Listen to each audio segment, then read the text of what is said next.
What's up, boys? It's Nick from Team Table 501 here. I'm the King of the Scrubs, and today I'm showing you my top 8 Hour of Devastation game day deck tech and tournament report. And just in case you don't believe me, this is the Abrade promo that you get for entering, and this is the Adorn Pouncer promo you get for making top 8. So I did make top 8 of this tournament. It was 21 players, so we had 5 rounds of Swiss. Round 1, I won 2 games to 1 against Grixis Control. It was more of like a Grixis mid-range deck because it didn't have as many counterspells and was a lot heavier on removal and board wipes. So game 1, I just lost because I kept missing my land drops. And then games 2 and 3, I was able to propel myself ahead with Sphinx of the Final Word and Fevered Visions. Round 2, I played against Black-Green Snake. It was the energy version of the deck, Aether Spear Harvester, Long Tusk Cub, stuff like that. A clean 2-0. Game 1, I was just able to kill the threats that mattered and left the threats alone that didn't matter, grinded my way through Nissa and all sorts of other things. In Game 2, he was stuck on mana for a very long time, so I was able to easily propel myself ahead with multiple Gear Hulks. Round 3, I lost 2 games to 1 to Ramunap Red, or the Mono Red aggro deck. Game 1, I was very close to getting the game. I just couldn't find a threat. Game 2, I won. I was just able to stick a Gear Hulk and just remove and counter all of his other threats. And then Game 3, I had everything stabilized, but I didn't have a way to win the game other than Wandering Funeral. And my opponent had the Hazoret to kill me, so I lost that game. Round 4, I beat Mardu Reanimator 2 games to 1. Game 1, very swift, very easy. Just a bunch of counterspells. Win, get the W there. Game 2, I lost because of missing land drops. And then Game 3, I won because my opponent was stuck on white mana and could not cast Refurbishes. So that was very useful to me. And then Round 5, I ID'd with a Black-Green Delirium player, and we ended up playing for fun. I ended up winning that match. So I could have had a higher seed, but and then in top 8, I played the same Ramunap Red player I played in Round 3. Game 1, I had to mull down to 5, but I had a very strong 5-card hand. I was able to get my way out of my mulligan because I was on the draw. And I had stabilized the board, but no threat. Then we had a little bit of an issue where my opponent drew a sideboard card, but we were able to clear it up relatively easily. And then I won Game 2. I was able to stick a threat. I just had a very solid draw. And then Game 3, we both had super solid draws. It was a top deck war. My opponent won the top deck war, and he had the Hazoret on board, put me down to 7. And I needed an Hour of Devastation because it would clear his Hazoret and his post-combat Soulscar Mage that he had off of 5 Loyalty Chandra. So I draw my card. It's a land. I scoop him up. I flip the top card of the deck for fun. It was Hour of Devastation. So that was rough. But I'll leave all this in the description down below in case you don't want to watch those. Perfectly fine. I may post a decklist link, although I probably won't because there are a lot of things that I want to change with this deck. There are cards that I have found superior to the ones that I was playing in this tournament, and I'll have my updated build probably next weekend after I have my after I test the deck at Friday Night Magic. But my plan is to play a little bit of Yu-Gi-Oh!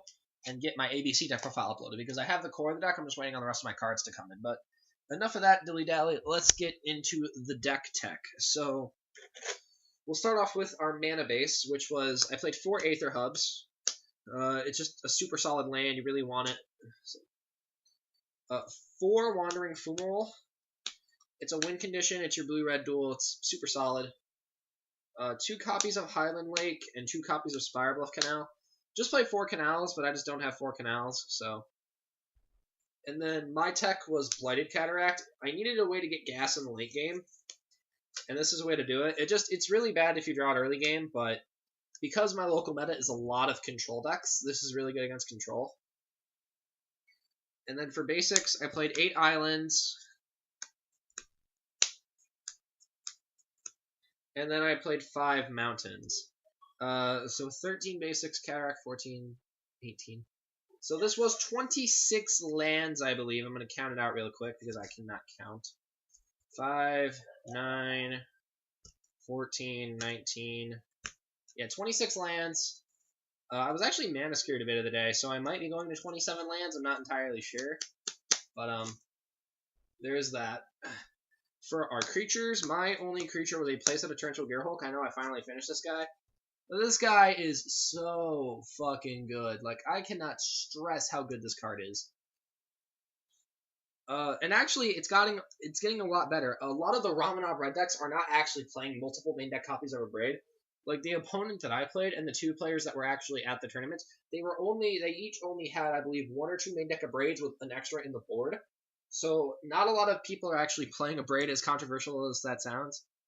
But at this tournament, a lot of people are not playing a Braid. So Gearhulk was just able to stick. It was able to punch through, and yeah. So it really only died in the control mirror. So for the spells, 3 Magma Spray, early interaction against the red deck, super useful, incredibly good. 2 Sensor. I'm thinking about putting this to 3, but not entirely sure. Because I played a lot a meta where control is super prominent, I don't want to have a dead card against a control deck, but it does cycle, so there's that as well. Excuse me. 4 Harness Lightning. I don't understand why people are cutting this card from their deck. To me, this is the most important removal spell in the format right now, outside of a Braid. A Braid is incredibly good, do not misunderstand me, but I feel like I'd much rather have the extra copy of Harness Lightning than the extra copy of a Braid, because this can kill the bigger things out of like the black-green deck and the Eldrazi decks that have been showing up. So being able to deal with those is really good. Essence Scatter main deck. I'm thinking about moving this to the sideboard because I kept drawing it dead in a lot of matchups. But the times that because I kept finding myself never casting the spell. Like, my opponent would just never play a creature, so I wasn't able to use this to its full potential, so I might be cutting it. I'm not sure yet. 2 at Braid main deck. Card's fucking busted. It's just so versatile in what it can kill. It's so good. Moving on to the 3-mana stuff. 4 Void Shadow. These should be disallows. These not being disallows actually hurt my Ramunap Red matchup, because the times that I died to Ramunap Ruins, it would be much easier for me. Or, like, disallow would make that matchup better, is what I'm saying. So, play disallows. If not, this card's a fine replacement. It's good against everything but the red deck. Even against the red deck, it's good to hit Earthshaker Kenra. 2 Supreme Will. Having flexibility in a card draw spell is super powerful. Having the ability to either look at the top 4 or counter their Hazoret is super important. And that's why this card is very playable, is because it lets you counter their Hazorets and their Chandras. And then 4 copies of Glimmer of Genius. The card's amazing. It's the best card draw spell in the format. Just 4 mana, scry 2, draw 2, 2 energy. Very, very good. Card selection. It goes 4 cards deep. The bad cards were 2 Commit to Memory and 2 Pull from Tomorrow. I'm definitely trimming each of these down to 1. I wanted 2 copies of Pull for Gas in the late game, although I kept siding it out because I thought it was a dead card in the matchup. And Commit, like, even though it's good against Hazoret, it's just you don't want multiple copies of this card. So I'm probably going to put it down to 1 for now and test it and see how it goes. So that's it for the instance. The sorceries are 2 Sweltering Suns. This card is actually really good. It's so good. Flexibility and Hour of Devastation. The card's great. This thing is so dumb. Like, the fact that it hits Planeswalkers and it makes their stuff lose indestructible is super important, so just having access to this card. 60 cards in the main, moving on to the sideboard. Deck Divider and Energy Token, clearly. Get out of here.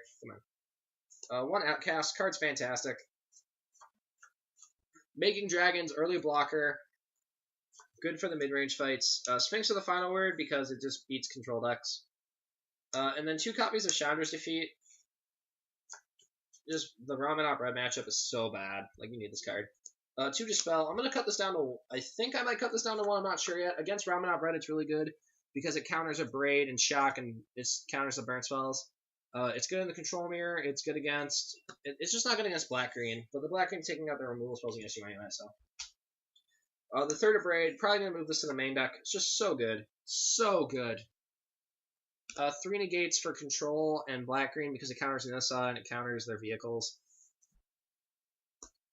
The 3rd Sweltering, 2nd Hour. This is for aggro decks. This is for Blue-White Monument, but it also came in against the red deck because it gave you another out to Hazoret and Chandra. So, and then 3 Fevered Visions. Card was MVP all day.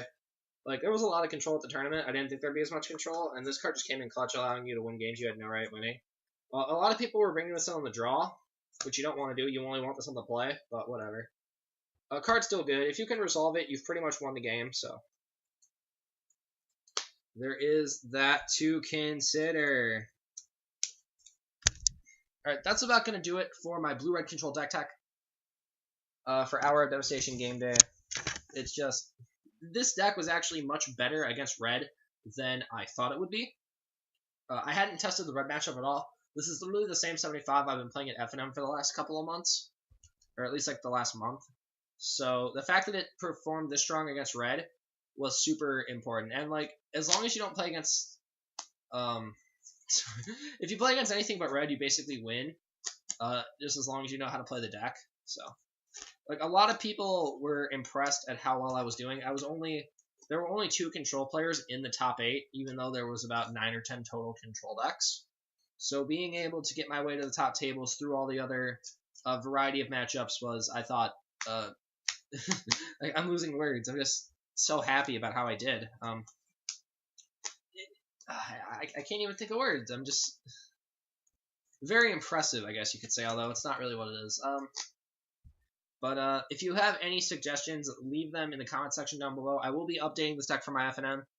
Even though my FNM is control, I want to test cards good against red because there might be people playing red at my store. I'm not sure yet, but that's about it for this video. Thank you guys for watching. Like, comment, subscribe. The link to my Twitter will be in the description down below, so follow me on Twitter. Do that, because I post shit on there, and you want to see it. So, my next video will be my ABC deck profile once I get the cards, so stay tuned for that. Remember, get good, scrubs.